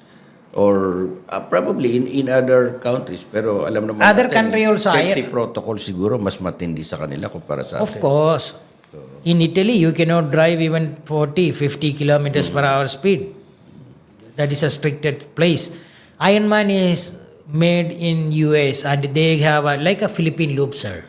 The Ironman is actually, it's like a Philippine loop. What we do, they given time for 1 year. You just do it in Philippine loop in 1 year. So Ironman also thing in US is the same thing. You register and you go wherever you want to go. Just to finish it in certain time. Pero one time in our interview way back last year, sabi mo nga sa Pilipinas yata may pinakamaraming number of big bikers. Yeah, the big bikers, grabe, Sa sobra. Pilipinas. What is your estimate of big bikes in the past? Let's say in the past 10 years. It's, let's say about after pandemic. 10 years is a long time. This pandemic only, after pandemic, maybe the bikes are sold 1,000 a year? 1,000. Since 2020? 2020, 1,000 a year? Not 1,000, sir. Not. How many? Not, maybe 5,000. A year? Yeah. It's a huge market. It's huge. Because you can get it very easy, loans. So doon sa two wheels registration ng LTO annually na pumapalo siya ng nasa 1 million. The Annually. registration of... Ilan ang percent doon ng probably? The registration, all the thing is, good thing is here. When you buying a motorcycle, big bike, will have a 3 years. So after 3 years only you register. So every big bikes is registered. Yeah, so 3 years siya. Kasi nakalagay dyan, but now may bagong policy na dati kasi above 200cc, 3 years ang registration validity for the initial registration. But during the time of then ASEC Tugadi, parang ang ginawa nila, regardless kung anong CC yan, yung initial registration will be 3 years. So, yun yung nagiging... Kaya ang makikita mo yan, tama yun, hindi natin ma-assess on an annual basis kung ilan yung nabenta na motorcycle dahil it will come after 3 years. Yeah, but per year, every brand, included all the brand, will be the big bikes 400 above. More than 5,000 Pero bikes. tama yun yung Per year. 5,000 Per year. So roughly ang ano niyan, mga pag Dami nun. tiningnan mo yan. 2023, the years all over the world, one brand is the top, Triumph. Okay. So Top in the world sale. Triumph pa. But not here. That's not here. Here. Sa Philippines is a number one. Triumph. Yeah. Meron dyan sa ano, sa Green Hills. All over the world, top one is Triumph Philippines. Philippine Made is by a ano yan? Made by... saan galing yung ano niya, motor na yan? UK. UK.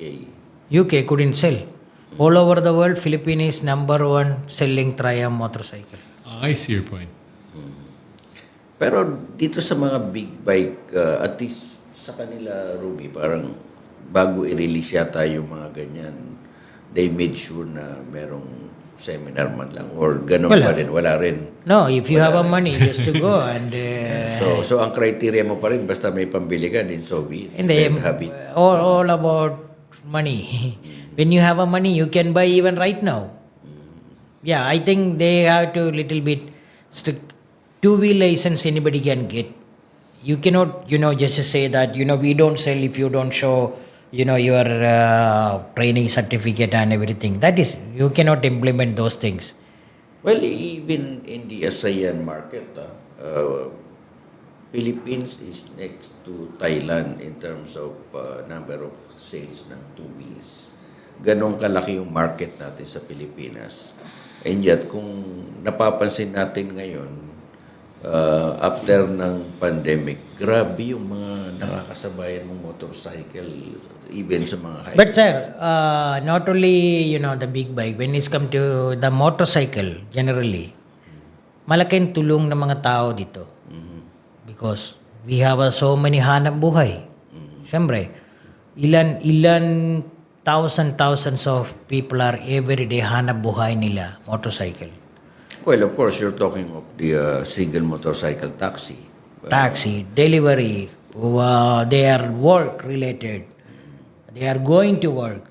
If wala na motorcycle, sir, what will happen to the head, sir? We cannot reach in on time on the Well, on the ang ano office. lang kasi talaga dyan is that, very unfortunate for us dahil ang mass transit system na tinitingnan natin is yung motorcycle. But in fact, it should be the... True. It's true. Dapat yung mga mass transport system refers to yung mga train, buses, and so on and so forth. Kasi ang sabi nga nila, that's really the problem when ang orientation ng infra mo is to move cars rather than move people, so to speak. Kaya nagkaklag yun nga, ang lumalabas ngayon, Robby, ang Pilipinas, ang Metro Manila, ang number one in the world in terms of the worst traffic. But that is saying, but iba-ibang province din, marami. In Metro Manila, we can just see is moving even in 5 kilometers per hour or just, walking speed is movable. But some of the provinces not even moving. Really? When you are in the stuck, you stuck 4 hours. Which province is that? City. When you are in Cebu city, you cannot even move in the office time. It's because the roads are little, not wide. So that is a cause. Well, tingin ko, Robby, yung din yung foresight, no? Kasi pag sa Mindanao, pag umiikot ako, parang the traffic seemingly are quite the same in Metropolis, no? Ngayon, ang tanong palagi ng mga LGUs, parang hindi sumasapat yung intervention. Of course, one of the factors na tinitingnan natin dyan, volume of vehicles on the road.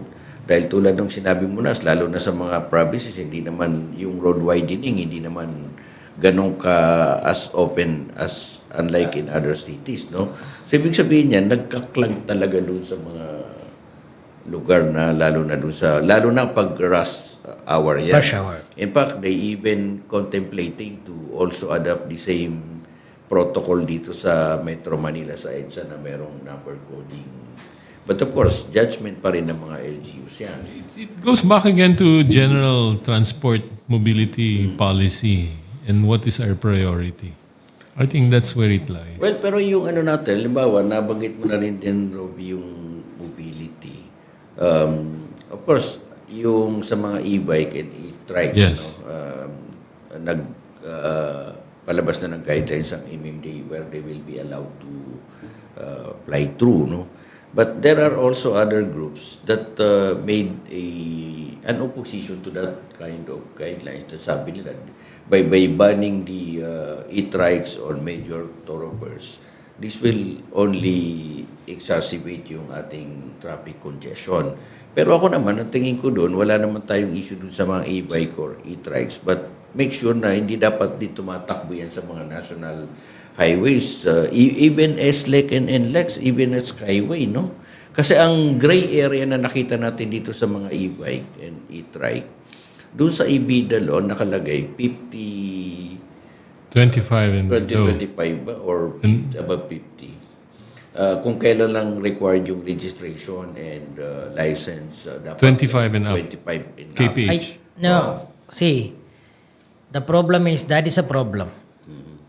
When you come to e-trike, most of them is, using like a tricycle. Yeah. They have a passenger, and when you look at it, even they are not coming to our national highways. They are inside the roads, but they are carrying the passenger. Even you going for a 10 kilometers per hour or 20 kilometers per hour, if they didn't follow the law, traffic law. Ginawa na nilang pampasada yan, no? And hindi naman yan Public kumukuha transport. hindi naman Public siya kumukuha ng franchise sa LGUs. Public transport yan eh. So, when you look at it, when you not require the registration or the license, you can see there are hundreds of videos coming. Bata 10 years old, they are driving this trike. Kasi ang gray area doon, Robby, yung kahit sa guidelines natin, 25 up, kailangan irehistro and may license dapat yung nagmamaneho dyan. But how would you know kung ikaw yung enforcer, kung ito, ang takbo lang nito is... Exactly. Exactly. That's why, to me, it's not really governed by the speed. It's governed by which road are you on. That's true. So, MMDA put out a list of roughly 15 roads, primarily the circumferential and radial roads plus 3 more, which says bawal ang e-bike, e-trike. So, regardless kung anong bilis niyan. Oo. Speed is no longer the requirement. My understanding on the LTO side is LTO wants to do, so long as you're on national road, you must be registered and must be a licensed driver. So, regardless Of speed. Speed din. So, hindi ba, how do you reconcile the two? And the ASEC moved back and said, well, if you're on a private road, you don't need to register. Well, given naman yun kung gagamitin mo lang sa subdivision. But in a subdivision, the likelihood is it is still public road because the likelihood is the developer has donated the road lot to the LGU. So how can you and I now identify private ba yan o public? Tama. Na-donate na ba yan o hindi? Gaano kabilis ba yan? 24, 23, 25 kph. Ang klarong-klarong hindi mo talaga mailalabas yan yung mga golf carts sa subdivision. Oh. Dahil obviously, alam mong golf cart. Ang pinaka-obvious is the wheelchair. Electric wheelchair. Obviously, you don't put it on the national highway. Pero ang sagot ni ASEC, if you put that on the EDSA, then you make sure may rehistro. Is that logical? Hindi ka. Parang ang layo naman. But I'm trying to bring it to a level of course, a light level. But at the same time, I think the criteria is now getting grayer and grayer because at the LTO consultative meeting, I think it was premature for me to ask what were the standards for electric vehicles to pass registration, registrability. There has to be a safety standard for it. And the second item is the driver of the electric vehicle. Is there going to be a category of license now for him? Is it a restriction? Or is it a basis for him to move up and down the ladder of vehicle registration, of vehicle category or classification? Totoo. So that was not brought up at the LTO. I felt that the clamor, yung pulso talaga doon was, maraming nagagalit na transport groups dahil nawawalan sila ng pasahero. Nakukuha ng e-trike. That was the short message that I got from that meeting. Well, tama naman yun. Dahil ang tingin ko, they are competing with the tricycle. And tricycles are securing franchises from the LGUs, no? And unfortunately, yun nga, itong mga e-trike na to, Walang franchise. walang franchise. That's one. They are not even regulated by a per matrix dahil they are on their own eh. So somehow yun lang, LTO should make sense of really how to address this. Dahil yun nga, tinitingnan natin na regardless kung anong speed niyan, LTO has to register the e-trike and drivers should be Licensed. But ang problema mo, kung siguro palagay ko dyan, Robby, ibabangga mo na lang kung halimbawa, okay, given for the sake of discussion, yan ang policy natin, regardless i-register, dapat may lisensya ka lang. But definitely, you have to limit yung kanilang exposure doon sa mga national highways. Dahil ang punto mo doon, ang context mo naman doon is yung public safety. That is correct. But at the same time, the very basic puzzle in my mind is, pagkatabi ko yung e-trike, recite the rules of right-of-way. I don't see the right-of-way rules for them. Totoo yan. There's no rule yet for it. Is it treated like a bicycle? Or is it treated like a tricycle? Or like a motorcycle? Saka napakalaki pa ng gray area dyan dahil even siguro kaya ang nakikita ko dyan is not merely an issue of an administrative policy on the part of the Department of Transportation, but really this is part and parcel of why there should be a initiative to revisit 4136 dahil ito we were not And now you have to get 4136 as applied to e-trike. That's true. And therefore, what license and what will you teach now in the new e-trike drivers curriculum? Kasi palagay ko, unfair din naman na halimbawa, if I will be using e-trike alone, then I will be subjected to a required for a regular motorcycle or a four-wheel at that. No? So, tama yun. Ito yung gray area na wala tayong category. And the question at the LTO consultative meeting was, magkano ba ang rehistro? Precisely. Again, ano mo rin yung MBUC mo dyan, yung motor charge vehicle user charge. No? So, siguro yan yung palagay ko, struggle ng LTO ngayon or Department of Transportation. That's why even up to this day, they have yet to come up with an administrative or department order at that. It's not an easy job. That's true. That's a very tough job to create new rules for e-trike. That's saka tingin ko rin dyan, Robby. Halimbawa, they will have to balance things out. Kasi baka mamaya, they are already encroaching a legislative yung EVIDA and 4136 overlap. And then the existing AO on e-trike. So basically, mag-overlap yun. Mag-overlap yung dalawa. So baka hindi sasapat na through a department order lang lalabas mo and it will affect the overall policy of are we promoting electric or not? Precisely, though klaro naman na doon sa EVIDA law, ang trajectory talaga natin is really to promote yung hybrid and electric vehicle. In fact, ang maganda nga dyan sa mga electric and hybrid vehicle, one of the non-fiscal incentives is that hindi siya covered nung color coding. Number coding. Not vehicle reduction. In fact, part of it also is that merong mga designated, ideally, na parking slot for the electric vehicle. No? But siguro yun yung struggle ng LTO ngayon, really how to balance things out insofar as this e-trike and trice. Kasi ang problema rin natin ngayon, Nads, we cannot have a number eh. Kasi hindi mo alam kung ilan yung pumasok at saka ilan yung nandyan.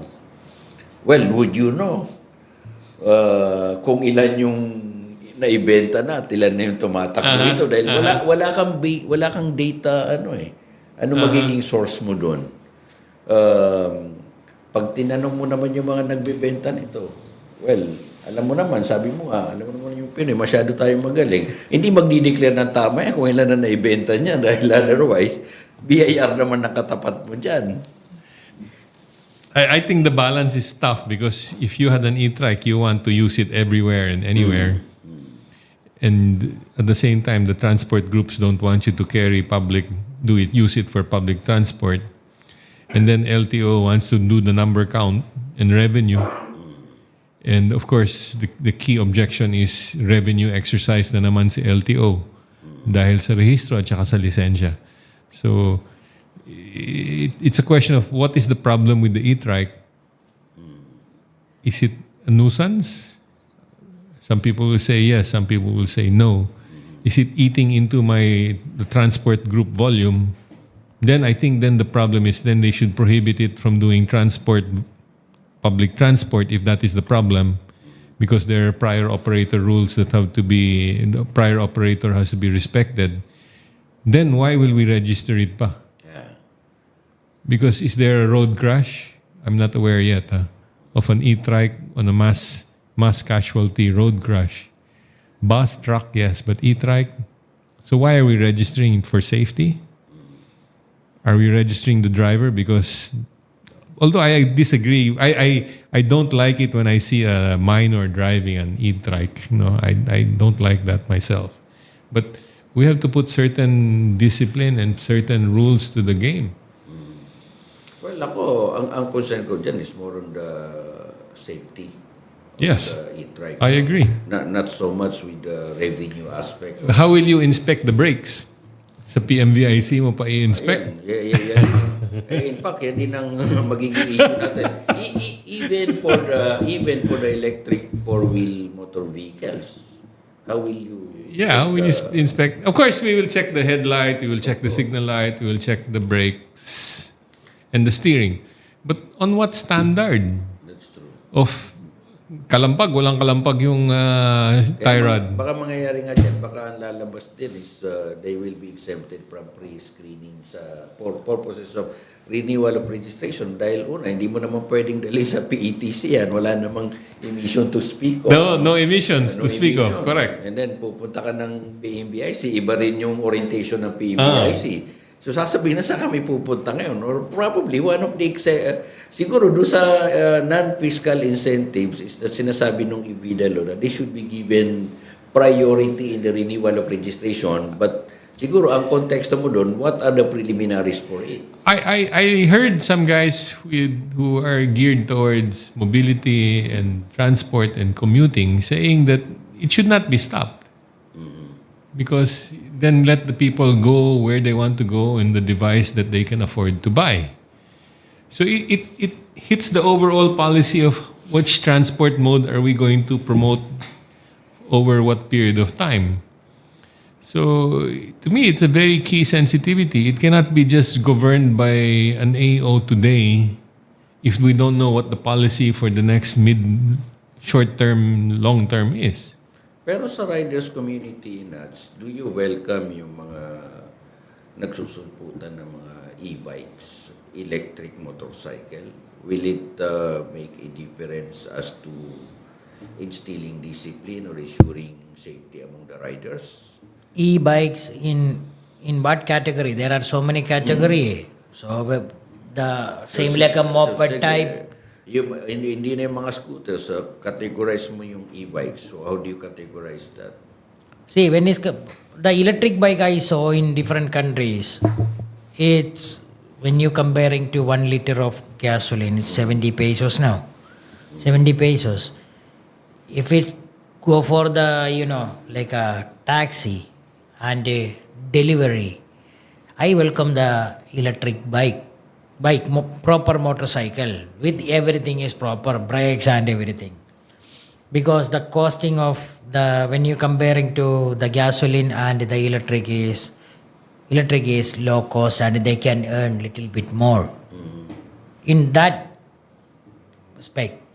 Pero when it's come to safety, I still prefer the gasoline one because we can inspect properly what are the things. The electric motorcycle, Sabi ko eh. the electric motorcycle are new because when you deaccelerate, its brakes 50%, then you have to brake. There are so many things you have to study about the electric vehicles. That is, we are not advanced yet. Maybe in the future, maybe after 10 years, we will be okay. Pero at the moment, if there is any brand come with the proper, same specs, like, brakes and everything, with the one brand is come up with for the motorcycle taxis and, mga delivery.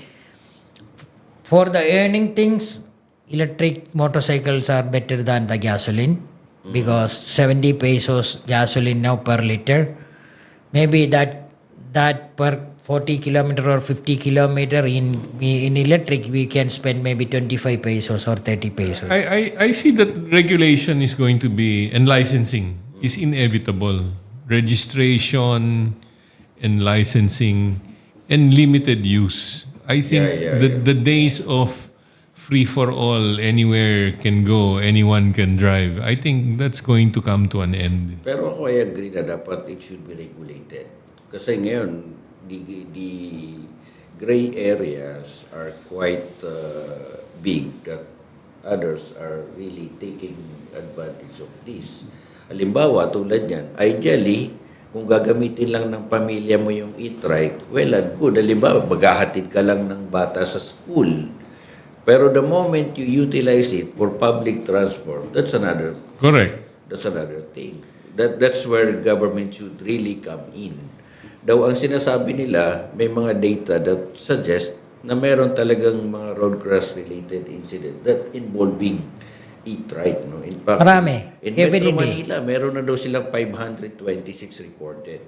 Talaga? Yeah. So, kasi minsan makita mo rin talagang pumapasok sila doon sa mga blind spot eh. Nakikipagsabayan minsan. There are every day happening because some of them, it's not stable actually. The e-trike is not stable. If you just turn in high speed, you are just tumbling. So I can tumbling. imagine. Yeah. So it's not stable yet. It's for from here to going to Palengke and those things are. It's okay for one person. Totoo. Well, anyway, batiin natin yung mga nanonood sa atin. Si Abs Igzan is watching. Muhammad Palawan is watching from Cagayan de Oro City. Si Ann Cabrera, yung ating BTS, Bayaning Super Manila Chapter from District 1 and 6. Of course, si Raymond Tinuco watching regards to Nats Abdul. Si Raymond Tinuco. Yes. Is watching at nagpapabati sa iyo, Nats. Thank you, Sir Raymond. Ewan ko lang kung sumali siya sa Ironman Challenge, no? But ano rin to? Rider din yan. Oh, thank you for watching, sir. Well, anyway, of course, Nats, no? It's been an opportunity and we thank you for joining us in this program as well as si Atty. Robby for the Good Morning Kuyangs and at Vantage Point Media. Basically, we'll ask you to give your final words on this sa ating program. Yeah, yung ating program, magandang talaga kasama natin si our dalawang attorney dito. Ako lang walang attorney pero I feel so honored to learn something from them as usual. So, ito, marami tayo ng yung discussion dito. I think for the BIMC, they will come up with a more stricter plan and they can execute more, more ideas with the agencies. Maybe before they going to have the next event, they can just discuss with like you people. You can give more advice about this thing. And for the riders, I think you have to also understand the organizer can say or do that much only. The other thing is in your hand. Most of the thing is we saw in the road and it's up to our hand. They will just tell you to take off and you took off. After that, it's in your hand. I think we have to also respect whoever the organizer, and we have to follow the laws and everything. Things like that. Yeah, Then if you want to try your skills and everything, there is always, I am not saying malinis ako. Sobra talaga ng pangit ng mga yung tagbo ko lahat. Nagawa ko talaga lahat eh. So I am not saying that I am a very clean rider. I used to be very bad rider, but yeah, if everybody whoever watching there knows me. So I'm trying to change. Everybody changes. In mistakes make us to change things.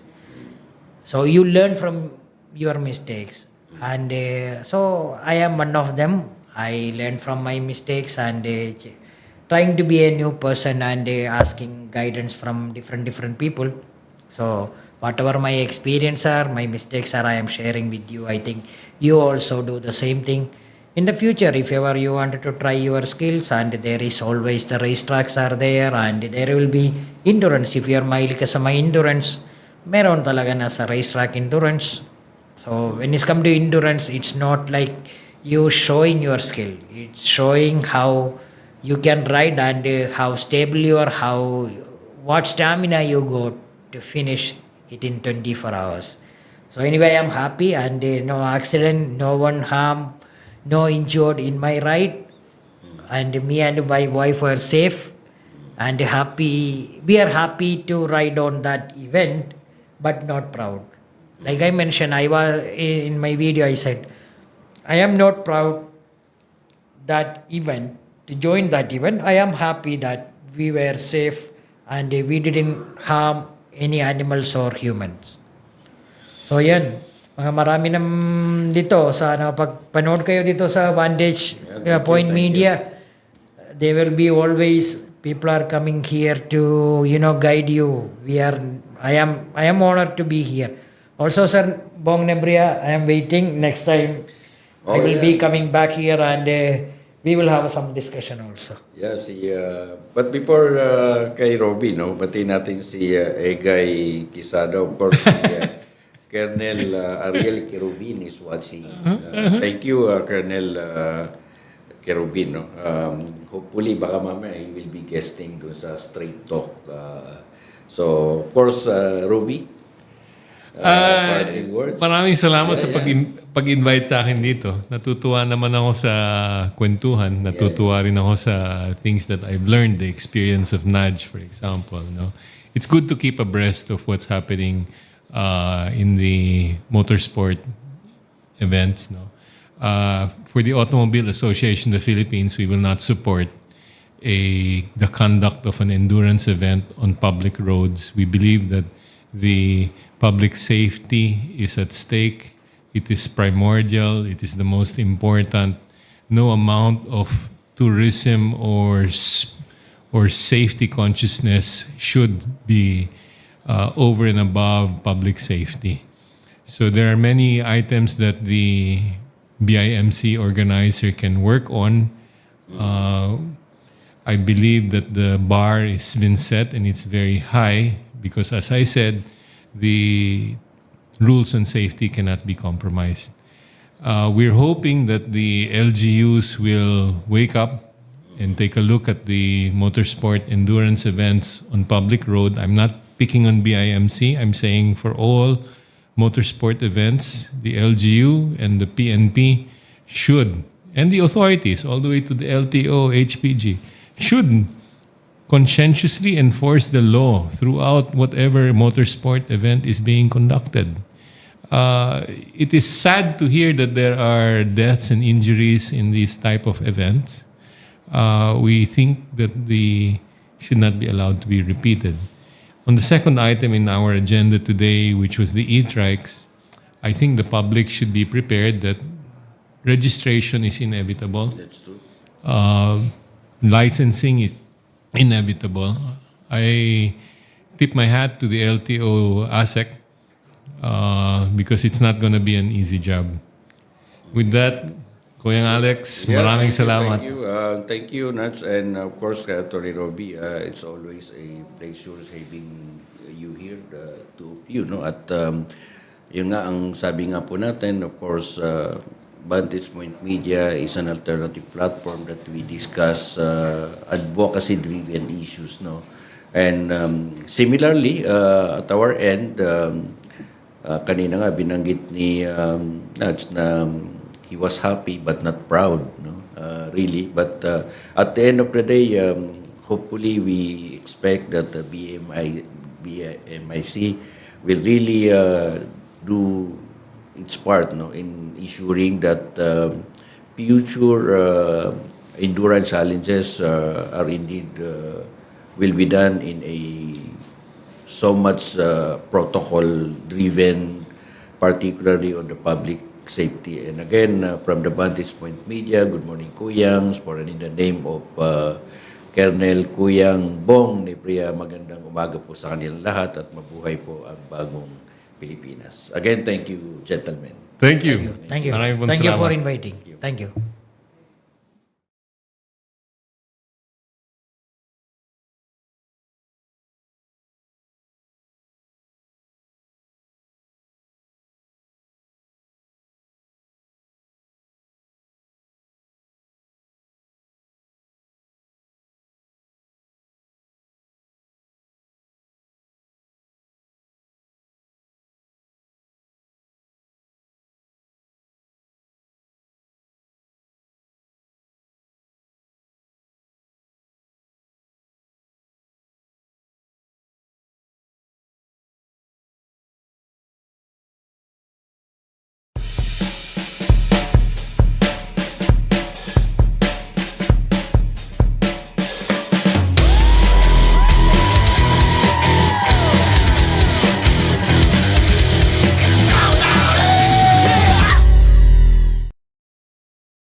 The views, opinions, and insinuations made by the hosts and guests do not reflect those of the show, the management, and Vantage Point Media.